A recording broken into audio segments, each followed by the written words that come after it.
If you're expecting us to start, you're too early. We're 5 minutes too early, and there might be people coming to see and hear Lloyd Jones. So relax, enjoy, think of New Zealand, and think of intelligent questions. You might get a chance to ask them.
So we're going to stay too early.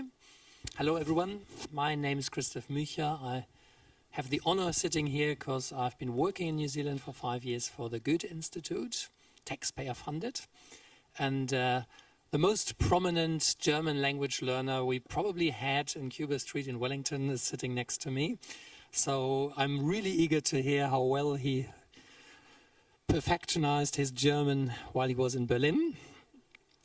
His new book is called Hand-Me-Down World, and in many ways this might be a good subject for his whole career, which is full of international interesting points, and we're going to mention these during the next 30 minutes. But I thought it might be nice to go back to the roots and start with a Lower Hutt. So Lloyd, what can you tell us about Lower Hutt? Oh dear, I thought you might do this. Is there anyone from Lower Hutt here? Good, I'll make it up. Well, look, it's just a dormitory suburb of Wellington. Wellington's the capital of New Zealand, and Lower Hutt is a dormitory suburb connected by trains, and it's an interesting place in some respects because it's got the best and the worst of New Zealand society. It's got every element really. I went to a very large school there, Hutt Valley High School, and is there someone from Hutt Valley High School here? But yeah, a mixture of kind of criminal families and all kinds of families and arty people and sporty people. A very, the cross-section of New Zealand society, really. Yeah, there we are. I've said more on Lower Hutt than I've said in about 25 years. So. Oh, I didn't really want to. So that must be the reason why the Oxford Companion on New Zealand Literature calls you a suburban realist. Do you feel like a suburban realist? Can you tell me what one feels like? I'm not quite sure. I haven't got a clue. I'm an urban realist. No, I think they may think that I try and subvert everyday realism in some way. I think they might mean that. I'm not quite sure, because I'm not in the habit of reading the Oxford Companion on me, you know. Okay, Yeah. good. You must be one of the few New Zealand writers presented here in Frankfurt who didn't go through the famous school of Bill Manhire. So how did you approach literature? What brought you to write down your Lower Hutt experience? There was no writing schools when I started, and I certainly would have tried to enrol in one. And I can remember, there's that noise again. I can remember ringing up the Victoria University Library and speaking to this very elegant voice on the other end, obviously an older woman, and she said, "My dear boy," she said, anyone who wants to learn how to write must do it himself, you know." And I actually stopped my search for a writing school at that point. It was quite good advice. But I'm also a very poor student. I have to learn things in my own particular way, and it's always been the case, and so it's proven to be with writing actually. And I think for most writers, their teachers are other writers.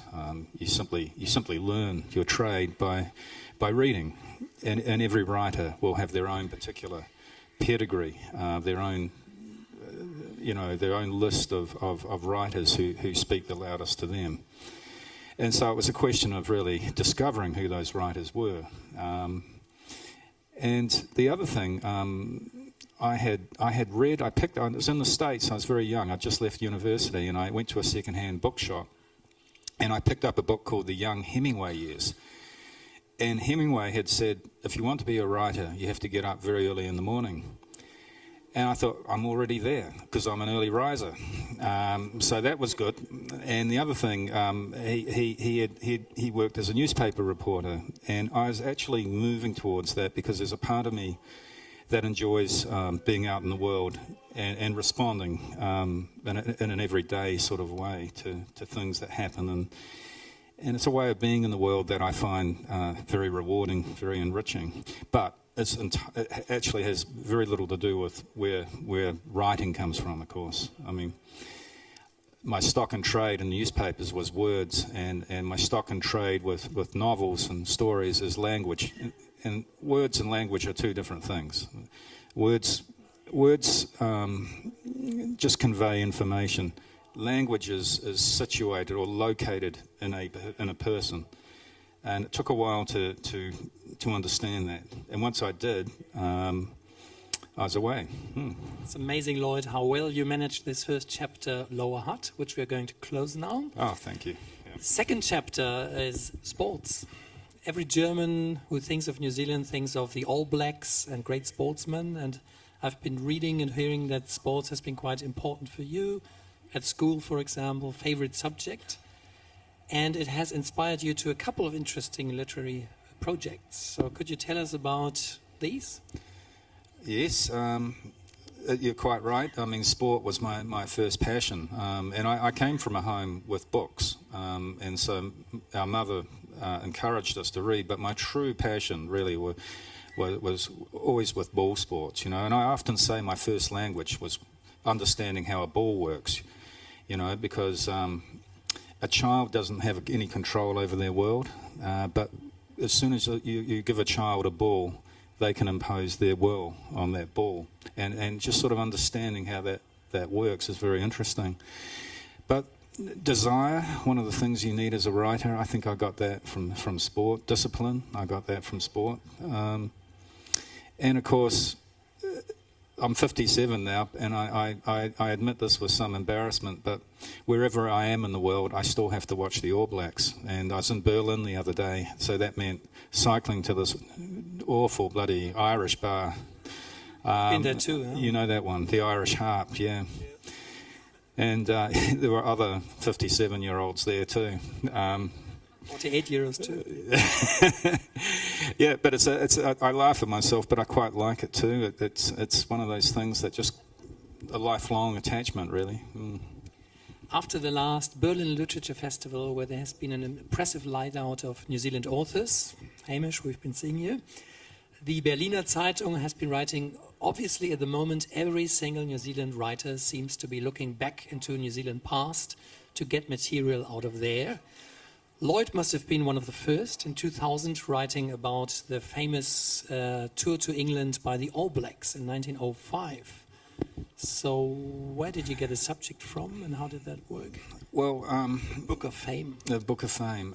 Some years ago, I was asked to give a paper at the National Library on sport and culture, and I made the point that there was a discrepancy between our great passion for sport and rugby in particular, and what is on the bookshelves. That most of the literature on the bookshelves addresses the 10-year-old in us. Sport wasn't treated as a serious subject. And I said, look, and I outlined the tour of the 1905 All Blacks, and I said, there's something of a Greek myth in this, don't you think? It's an odyssey. They set sail in 1905 in July.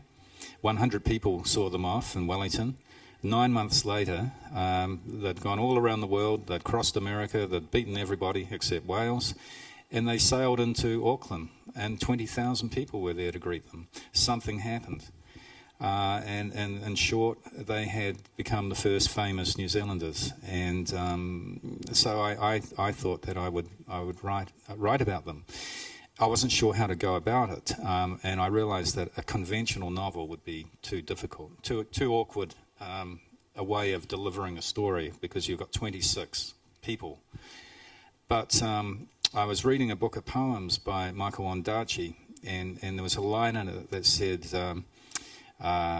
we began with myth and later we included the facts. And I thought, oh, that's really interesting. We forgot the myth, we just started with the facts. And I thought, I have to write this. And I just started to write it in a free-form way, like a prose poem. But the whole key, and the key always to unlocking a story, is finding the device that will unleash it.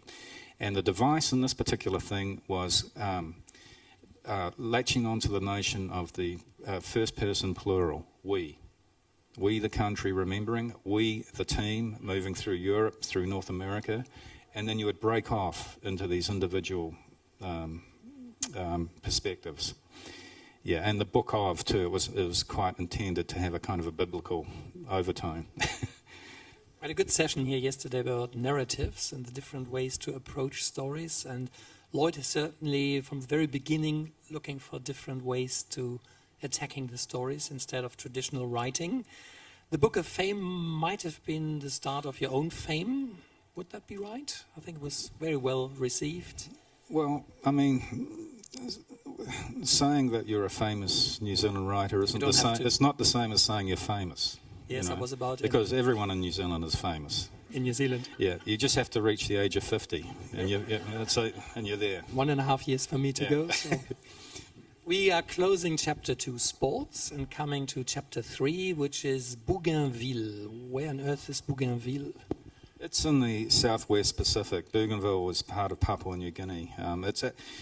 It's really culturally, ethnically closer to the Solomon Islands, but through the accidents of map making and colonialism, it's part of PNG. Mm. And it's the place where Mr. Pibb is taking place. Lloyd's novel from 2006, which definitely is the base of his international fame. So where did you get the idea from going to the islands and not only to tell a story of the islands, but convert yourself into the mind of a 13-year-old woman? When you put it like that, it sounds absurd, Christoph. It's not absurd. It's a wonderful book, and I think many of these guys have read it. Yeah, well, I'll try and rescue the situation. I'm sure you will.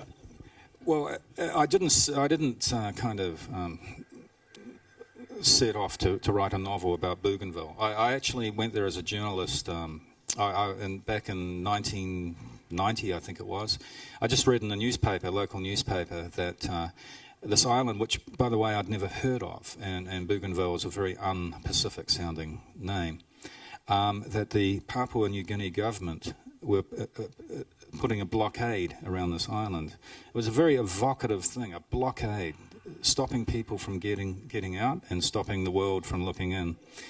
And as I've said before, I immediately anticipated a Lord of the Flies situation, and that's exactly what happened. I tried to get up there, but was unsuccessful. But I did write some stories about. I talked to expats who had escaped from the island just before the blockade was imposed, and I went back 10 years later because New Zealand became involved as peacekeepers.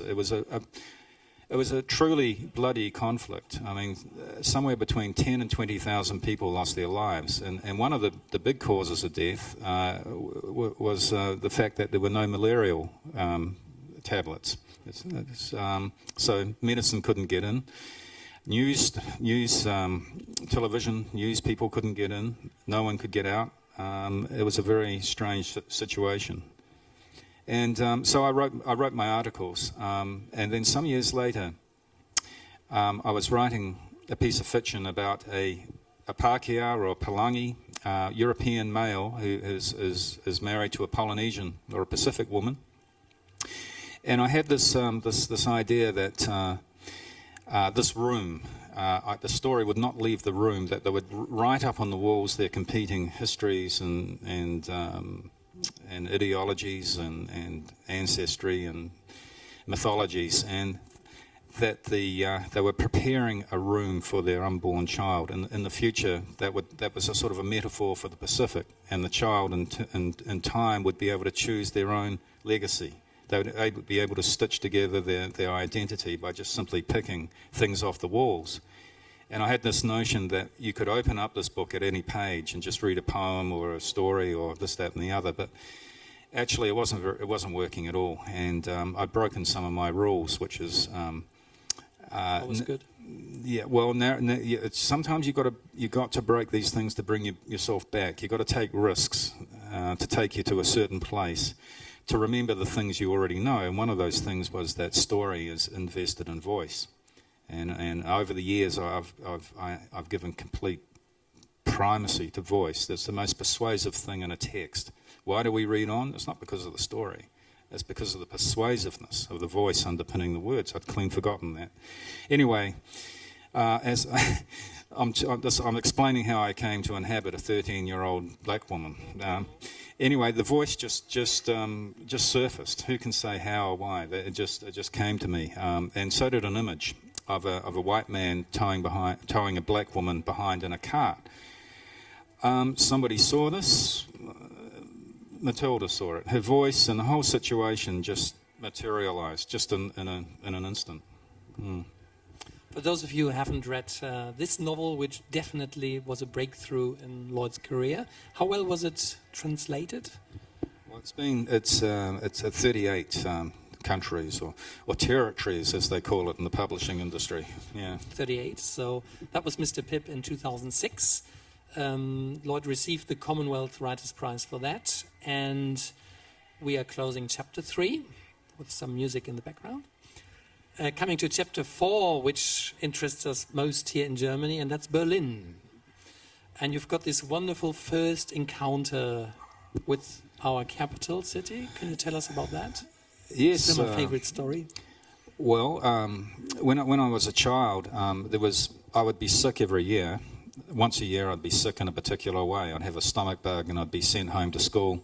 And part of my recovery was to read Eric Carstner's Emo and the Detectives. Do you know that?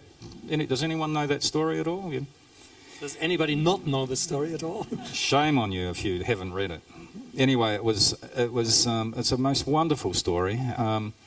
And very unusual that a translated title should have been in circulation way back then. We're talking about the 60s. And anyway, I read it once a year when I was sick. And it was my first encounter with city.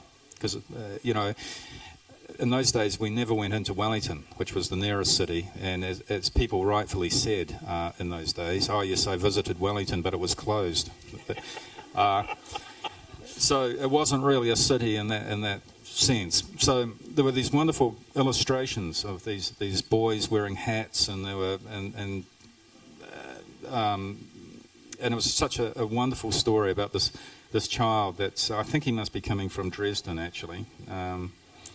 And he's sitting on a train. He's going to visit his grandmother in Berlin, and he's supposed to get off at Friedrichstraße station. He's on this train, and this man gives him some chocolate, and of course he falls asleep. And he has some, and Emil has this money in an envelope that's pinned to the inside of his jacket. And he wakes up, I think around Zugarten, and he immediately feels for the money. It's gone. He looks out the window and he sees the thief. Grundy's, isn't it? Grundy's the thief. And he sets off after him, and he's befriended by some from street kids who become the detectives, and the quest is to chase down Grundy's. And so yes, that was my first encounter with Berlin through that particular story. I was wondering, well, actually yesterday night when I was finishing Hand Me Down World, I mean, we all lead busy lives, there's a sequence in the book where Defoe secretly follows Ines when she has that stolen picture under her arm. And I was actually wondering if that's an homage of yours to Erich Kästner, kind of same place near the zoo, and somebody following somebody who stole something. That's extremely perceptive of you. Thanks. And now it is a homage, now that you've brought it up. I hadn't thought of that. Yeah. You can write. All the journalists in the room, please write that down. Yeah. Well, who knows? Maybe it's part of the washing around in the bedrock somewhere. That's the way things surface often. Sometimes things are an echo of some other event, So, yes, very good on you. Yeah. Thanks, Lloyd. Lloyd has been to Berlin. That was part of a fantastic New Zealand program that the Arts Council Creative New Zealand runs. They have an apartment in Berlin, and every year turning a writer or a creative artist, visual artist goes there. Lloyd has been there, was it 2007? 2007-8, yeah. I remember his first email from Berlin when he wrote to me, I must be the oldest person in Friedrichshain. So tell us about your first experience in Berlin. How did that feel?